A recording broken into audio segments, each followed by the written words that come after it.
18 მაისი მუზეუმების საერთაშორისო დღეა და თბილისის მუზეუმების გაერთიანებას, რა თქმა უნდა, ამ დღეს თავისი ძალიან საინტერესო აქტივობებით ეხმიანება. დღეიდან 25 მაისის ჩათვლით ვიზიტორებს საგანმანათლებლო პროგრამები, სხვადასხვა თემატური ტურები და მრავალფეროვანი აქტივობები ელოდებათ. უფრო კონკრეტულად, როგორ აღინიშნება წელს ეს თარიღი და რა არის 2026 წლის მთავარი გზავნილი, ამას ჩვენი სტუმრისგან გავიგებთ. ჩვენ გადაცემის სტუმარია თბილისის მუზეუმების გაერთიანების გენერალური დირექტორის მოადგილე ქალბატონი ლიკა იმერლიშვილი.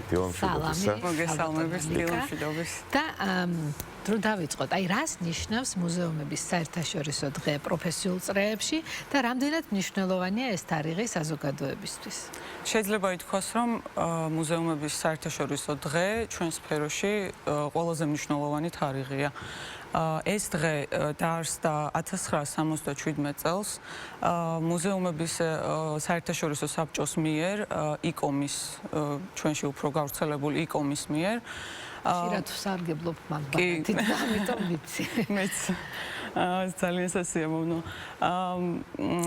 ეს დღე ითვალისწინებს იმას, რომ ჩვენ როგორც ამ სფეროს პროფესიონალები კიდევ ერთხელ გადავიაზრებთ ხოლმე მუზეუმების როლს საზოგადოებრივ კულტურულ ცხოვრებაში და ეს მხოლოდ გადააზრება არ არის, ეს არის კიდევ ახალ გამოწვევებზე ფიქრი, ახალი პრობლემების გადაჭრის გზების ძიება და ასე შემდეგ, მაგრამ ყველაზე მთავარი რაც არის პროფესიული სფეროს წარმომადგენლებისთვის არა, ეს უფრო საზოგადოებისთვის არის დღესასწაული და ჩვენც მუზეუმების გაერთიანება ვცდილობთ, რომ ეს დღესასწაულად შევუქმნათ საზოგადოებას და არა მხოლოდ ეს დღე, არამედ მთელი კვირა დატვირთული გვაქვს სხვადასხვა აქტივობით. და ეს ყველაფერი სხვადასხვა მუზეუმში იქნება წარმოდგენილი, ხო, როგორც ჩვენი შემადგენლობის 6 მუზეუმში იქნება წარმოდგენილი, ესენია ილია ჭავჭავაძის ლიტერატურულ-მემორიალური სახლ-მუზეუმი, გალაქტიონის მუზეუმი, ასევე ზაქარია ფალიაშვილის, ვახტანგ ჭაბუკიანის, მერაბ კოსტავას ახალგახსნილი მუზეუმი და შეიძლება ითქვას, რომ მთელი კვირა იქნება დატვირთული აქტივობები. წლევანდელი გზავნილი არის მუზეუმები აერთიანებენ დაყოფილ სამყაროს. რა იდეას ატარებს ეს გზავნილი? ძალიან საინტერესო. ეს გზავნილიც იკომის მიერ არის შემუშავებული და ბოლოდროინდელმა პოლარიზებამ საზოგადოების და მსოფლიოში მიმდინარე მოვლენებმა განაპირობა ის, რომ წელს ეს გზავნილი გვაქვს და ამ გზავნილს ეხმიანება თითო აქტივობა მაინც ეს საზოგადოებას შორის ხიდების აშენების იდეა, როგორც ხვდებით. კი, ეს არის ადამიანთა შორის დიალოგის ხელშეწყობა, არის ასევე კულტურათა შორის ხიდების აშენება, როგორც თქვენ ბრძანეთ და არის კიდევ კონფლიქტისა და ესეთი პრობლემატურ გარემოებებში გადაჭრის გზების ძიება, რასაც მუზეუმები უზრუნველყოფენ გარკვეულწილად. ყოველ შემთხვევაში გვინდა რომ უზრუნველყოფენ. ეს ასე გამოვიდეს. თქვენ ახსენეთ აი აქტივობები, რომელიც მთელი კვირის მანძილზე დაგეგმილი გაქვთ. კონკრეტულად რომ მოვყვეთ თუ შეიძლება, რა ტიპის აქტივობებია, ბავშვებისთვის რა არის, დასრულებისთვის რა არის, ალბათ განსხვავებული ტიპის ღონისძიებები გაქვთ დაგეგმილი და რამაზე კონკრეტულად რომ ვისაუბროთ. როგორც უკვე ვახსენეთ, ჩვენს 6-ვე მუზეუმში ფაქტობრივად შეიძლება ითქვას, რომ ეს ჩვენი მუზეუმები არის დახუნძლული ამ აქტივობებით, იმიტომ რომ მთელი კვირის განმავლობაში 7 დღის მანძილზე ჩვენ გვაქვს არარეალური ციფრი 58 აქტივობა გვაქვს დაგეგმილი. ღამე არ გძინათ, როგორც მივხვდი. ხო, ღამეც არის რაღაც აქტივობები. დღეს გვაქვს ღამე მუზეუმში, როგორც 18 მაისიდია და პოპულარული პროექტი არის. და ჩვენს მუზეუმებში ძირითადად გვაქვს განაწილებული აქტივობები სკოლის ასაკის ბავშვებისთვის. იმიტომ რომ ყველაზე ძალიან მათ უხარიათ ხოლმე ჩვენთან სტუმრობა და ძალიან აქტიურად არიან ხოლმე ჩართულები სამუზეუმო პროცესში ეს ბავშვები. და არა მხოლოდ ბავშვებისთვის ზრდასრულებიც არ დაგვიჩაგრავს და მათთვისაც ჩვენთვისაც რა მოიგონეთ და მოგვიყევით რომ აი თქვენთვის ძალიან საინტერესო იქნებოდა საფეხმავლო ტურები, რომელიც ახლა გალაქტიონის სახლ-მუზეუმში გვაქვს დაგეგმილი და ეს შეეხება თბილისის ურბანული ქსოვილის გარკვეულწილად თვალის მიმოხილვას კი და გალაქტიონის უბის წიგნაკში არსებული ჩანაწერების მიხედვით იმ ადგილების დათვალიერებას, რასაც ის უყურებდა ყოველდღიურად, კი ძალიან საინტერესოა. უბის წიგნაკის ბოდიში მიხედვით შეადგინეთ მარშრუტი, როგორც ხდები.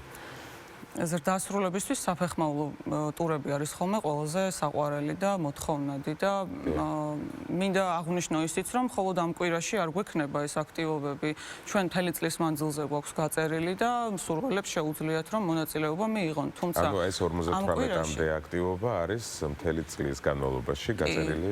კი, ჩვენ გვაქვს 50-მდე აქტივობა მუზეუმებში დანერგილი. ეს 58 უბრალოდ ტარდება 58 ჯერ ამ კვირაში.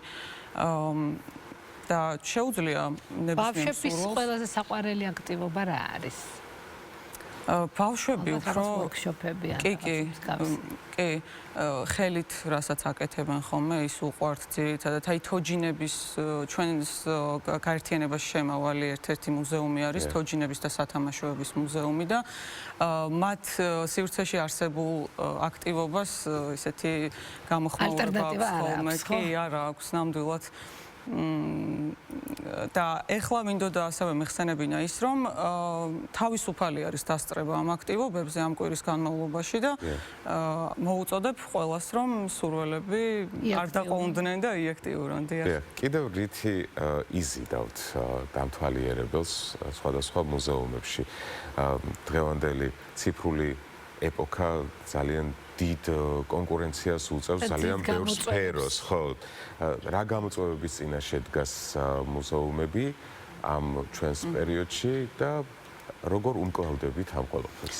იცით რა არის, აი ახალგაზრდა დამთვალიერებლის შემთხვევაშიც მაგალითად ეხლა უფრო სხვა მოთხოვნები წამოვიდა მუზეუმებში, იმიტომ რომ ადამიანებს ურჩევნიათ, რომ უფრო ინტერაქციული იყოს ეს პროცესი, სამუზეუმო დათვალიერების პროცესიც ინტერაქციული ურჩევნიათ. უბრალოდ მოვედი, ვნახე, წავედი, არა ხო? ანუ იქ კიდევ რაღაცა აქტივობა უნდა დავხდეთ. კი.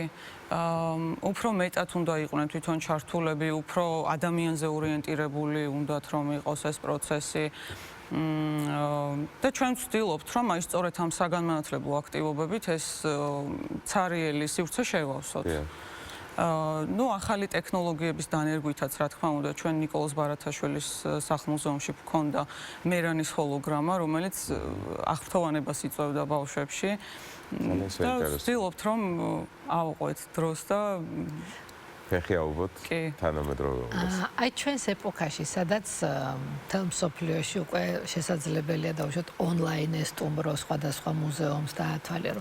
აი მაინც აი თქვენი გადმოსახედიდან რა არის აი ის მთავარი, რაც ვერანაცვლებს ვერანაირ აი ამ ონლაინ სივრცეს და რა არის მთავარი ხიბლი მუზეუმის ესე ფიზიკურად დათვალიერებისა, აი როგორც მნახველი, როგორც დავუშვათ თქვენ თანამდებობაზე მყოფი ადამიანის თვალით აინტერესებს. მე ისე ამაყად ვიტყოდი, რომ ეგ პრობლემა ჩვენ შემთხვევაში არ დგას ვირტუალური ტურების მოთხოვნის, იმიტომ რომ ჩვენ ძირითადად სახლ-მუზეუმები გვაქვს და ამიტომ უალტერნატივოა ფაქტობრივად იმ სივრცის მოწყობა ვირტუალურად, რაც რეალურად ხვდება ადამიანს, რომ იცის, რომ აქ ილია ჭავჭავაძე დადიოდა ამ მაგიდასთან წერდა.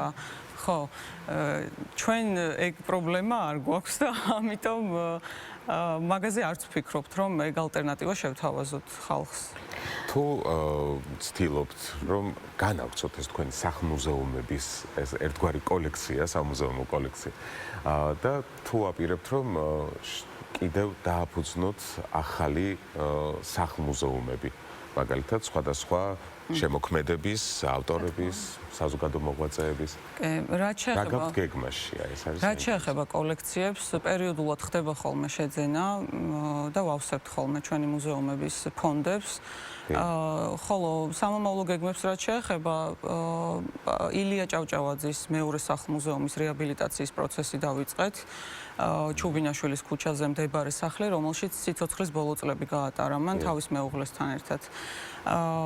ჯერჯერობით აი ეს არის უმთავრესი გეგმა და ასევე თოჯინების და სათამაშოების მუზეუმი, რომელიც საკრებულოს შენობაში მოეწყობა სულ მალე და ამ სიახლითაც დაგიბრუნდებით. და ანუ იქაც ჩვეულებრივად დამთვალიერებელს ექნება ხო შესაძლებლობა რომ ეწვიოს რა თქმა უნდა, კი. თუ არის აი რამე ისეთი პრობლემა ან გამოწვევა, რომელიც დაუშვათ აი ამ წუთას არის აღმოფხრის პროცესში და რა არის ეს ყველაზე დიდი სირთულე დაუშვათ რაც თქვენს წინაშე დგას აი ამ თქვენ საქმიანობაში. მე ვიტყოდი შშმ პირებისათვის ადაპტირებული პანდუსები ალბათ და გარემო. კი, იმიტომ რომ როდესაც კულტურული მემკვიდრეობის ძეგლს ეხება საქმე, ცოტა რთულად არის ხოლმე პროცესი, რთულად მიდის და ეხლა ჩვენ უკვე ვცდილობთ, რომ ჩვენს ახალ სარეაბილიტაციო პროექტებში ეს თავიდანვე დავნერგოთ. შშმ პირებისათვის ადაპტირებული მოწყობილობები იქნება თუ ბილიკები და პანდუსები. ჩაიდოს პროექტში, თუნდაც ეს იყოს კულტურული აუცილებლად. ეს არის ყველაზე დიდი გამოწვევა ამ კუთხით. კი, დარწმუნებული ვარ, ამასაც აუცილებლად გაართმევთ თავს. აი წლიდან წლამდე დაუშვათ ნაკადი ალბათ იმატებს დამთვალიერებლების, ხო? როგორ ატყობთ? აი სტატისტიკურად ყველაზე ხშირად თქვენ რომელი დაუშვათ ასაკის ადამიანები გსტუმრობენ? ბავშვების, შუახნის ხალხი? ჩვენს მუზეუმებში არის ხოლმე ჟრიამული სკოლის ასაკის ბავშვების. კლასები დადიან ხოლმე ერთად და აი ეს კონტინენტი არის რაც ხდება. განსაკუთრებით ესეც სადღესასწაულო დღეებში ტევა არ არის ხოლმე მუზეუმებში და ძალიან სასიხარულოა ეს ჩვენთვის. ჟრიამული ალბათ ესე მსუბუქად ნათქვამი სიტყვა რაც თქვენთან ამ დღეებში მოხდება. საუბრის ბოლოს კიდევ ერთხელ რომ შევახსენოთ თქვენი განრიგის და გრაფიკის შესახებ და კიდევ შევახსენოთ იმ მუზეუმების ჩამონათვალი, სადაც შეძლებს დამთვალიერებელი მოსვლას და სხვადასხვა აქტივობით. პირველ რიგში ჩვენს მაყურებელს დავუპატიჟებდი ღამე მუზეუმში ღონისძიებაზე, რომელიც დღეს იმართება ილია ჭავჭავაძის ლიტერატურულ მემორიალურ სახლ-მუზეუმში. ჩვენს ულამაზეს ეზოში მოეწყობა ღამის ღონისძიება, სადაც კონცერტს გამართავენ ანსამბლი მარგალიტი, რომელსაც ჩვენ სულ მოუთქმელად ველოდებით. გარდა ამისა, გვექნება ტურები, რომელიც ყოველ საათში ერთხელ განახლდება და ყველას ექნება ფაქტობრივად საშუალება, რომ ამ ტურს დაესწროს და კიდევ გვექნება სხვადასხვა სახალისო აქტივობა. ამიტომ ყველას მოვუწოდებ, რომ დღეს გვესტუმრონ ილიას სახლ-მუზეუმში. ძალიან დიდი მადლობა. წარმატებას გისურვებთ. წარმატებას გისურვებთ. ნამდვილად შესანიშნავი საღამო ელოდება დამთვალიერებელს და მსმენელს, ვინც დღეს მარგალიტის კონცერტს დაესწრება. ჩვენთან სტუმრად იყო მუზეუმების თბილისის მუზეუმების გაერთიანების გენერალური დირექტორის მოადგილე ლიკა იმერლიშვილი. წარმატებები თბილისის გაერთიანებულ მუზეუმების გაერთიანებას.